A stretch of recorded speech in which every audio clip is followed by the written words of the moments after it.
You ask Tiger to solve. This deals with linear equations with one unknown. The final result is x equals 1. Let's solve it step by step. Simplify the expression.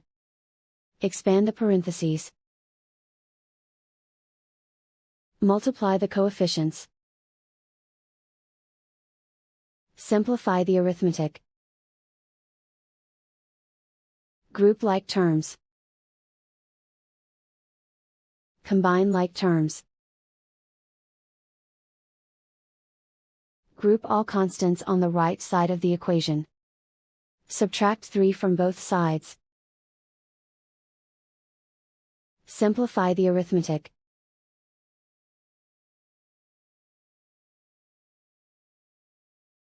Isolate the x.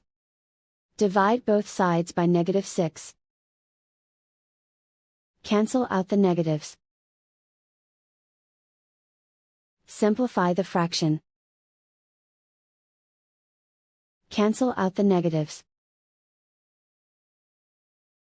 Simplify the fraction.